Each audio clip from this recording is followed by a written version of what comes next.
Olá pessoal, sejam bem-vindos ao Futebol para Sempre. No vídeo de hoje, vamos analisar os últimos jogos da seleção brasileira pelas eliminatórias e apresentar uma opção de jogo para o Brasil, em uma formação não tão comum na seleção. Já se inscreve se gosta de futebol e deixa o like. E vem com a gente entender o que está acontecendo e quais mudanças podem ocorrer. No último vídeo, falamos sobre as possibilidades do Brasil para as convocações, pensando na Copa de 2026 em questão de elenco. Agora vamos falar de possibilidades de formação e variações, pensando no momento. Contra o Uruguai, o Brasil jogou em um 4-2-3-1 e contra a Colômbia em um 4-4-2. Contra a Argentina, o Brasil foi a campo em um 4-2-3-1. Não há nada de errado nessas formações, pelo contrário, são formações sólidas e bem distribuídas. Mas toda formação tem suas vantagens e desvantagens. Um treinador pode ter uma formação favorita e aplicá-la em todos os clubes que passar, e terá resultados diferentes, porque os jogadores e os adversários são diferentes. Quando falamos no último vídeo das opções de jogadores por posição, identificamos que a posição que o Brasil tem mais dificuldade é a de lateral, de ambos os lados. E embora haja bons laterais brasileiros disputando a vaga, até o momento nenhum passou confiança.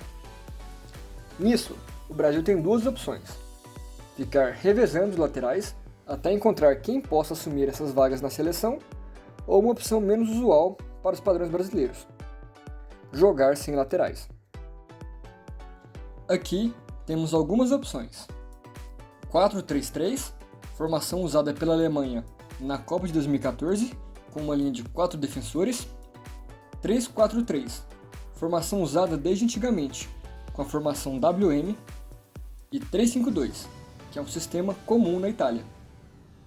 Há também outras opções, como 5-3-2, 3-6-1 ou 5-4-1, mas hoje vamos focar apenas nas três primeiras. Embora à primeira vista essas formações possam parecer defensivas, não é exatamente o caso. Seja no 4-3-3, no 3-5-2 ou no 3-4-3, o Brasil conseguiria ter uma defesa sólida. O papel dos laterais seria dividido entre os zagueiros e os alas. Enquanto a defesa ficaria por conta dos defensores mais recuados, o ataque pelas laterais seria feito por jogadores velozes, de mobilidade e bons no enfrentamento 1 contra 1. Isso permite a chegada dos meio-campistas dentro e fora da área, oferecendo a opção de passe e uma superioridade numérica. Dessas três opções, acredito que a melhor para a seleção seria a 3-5-2. Agora vamos entender como o Brasil se comportaria nessa formação. Antes de tudo, precisamos esclarecer que os esquemas podem variar, mesmo que sejam a mesma coisa no papel. O 3-5-2 pode ser montado de formas diferentes, e é possível jogar com uma formação com a posse da bola e em outra formação quando não tem a posse.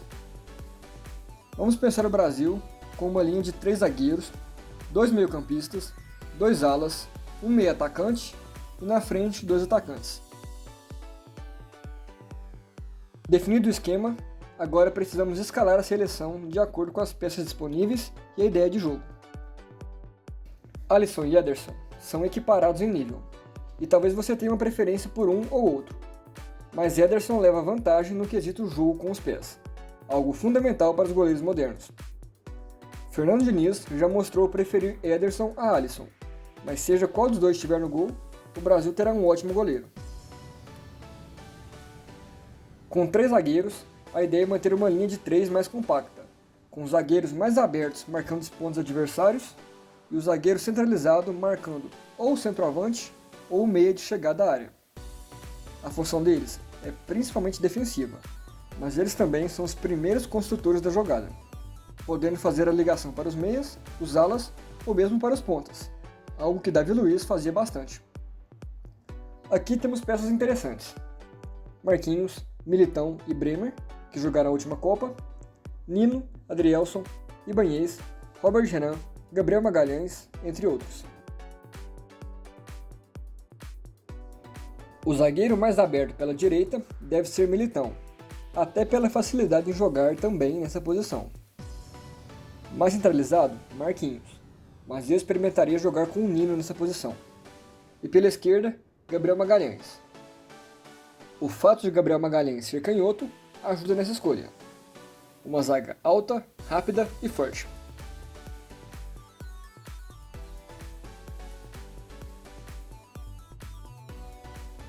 Agora no meio-campo, vamos escalar os dois meias que vão ser a contenção antes da zaga. Precisam ser jogadores que marcam bem e tenham boa saída de jogo. E aqui, minhas escolhas são André ou Joeliton e Bruno Guimarães. André e Joeliton são o equilíbrio entre defesa e ataque. Além de serem bons em roubadas de bola, podem conduzir a bola pelo centro, ganhando espaço e empurrando a marcação, ou mesmo fazerem ligações rápidas com os jogadores mais à frente. Bruno Guimarães também, mas ainda é um pouco mais ofensivo que os outros dois, podendo inclusive chegar bem à área adversária. Outra opção para a vaga de Bruno Guimarães é Douglas Luiz.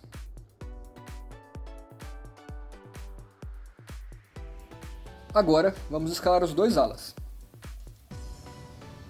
Aqui precisamos entender a função dos alas. Como os zagueiros estão mais fixos e com menos obrigações ofensivas, o corredor fica por conta do ala. Então precisamos de jogadores que possam gerar um ataque em alta velocidade. Um bom drible e um bom chute de fora também são pontos interessantes para ter. Como vai funcionar quase como um ponta, aqui eu escalaria Vinícius Júnior, fazendo o que sabe, indo para cima, driblando e criando chances. Do outro lado, Rafinha, ao menos de momento. Vinícius Júnior pode ser passado também para a função de atacante, o que permite variações táticas mesmo sem fazer alterações. Outros nomes que podem fazer essa função são os de Antony, PP, Paulinho e Martinelli. E o último meio dessa escalação é o que jogará como 10, centralizado, armando as jogadas, chegando na área e finalizando. E aqui, acredito que o jogador mais preparado que temos é Rodrigo. Veloz, com bom drible, finalização, movimentação e passe, é um jogador completo, que inclusive pode jogar em outras posições, assim como Vinícius Júnior, o que soma pontos para o Brasil enquanto grupo. Se Neymar ainda tiver apetite para a seleção, também pode fazer essa função. Além dos dois, Paquetá é outro que pode fazer esse papel.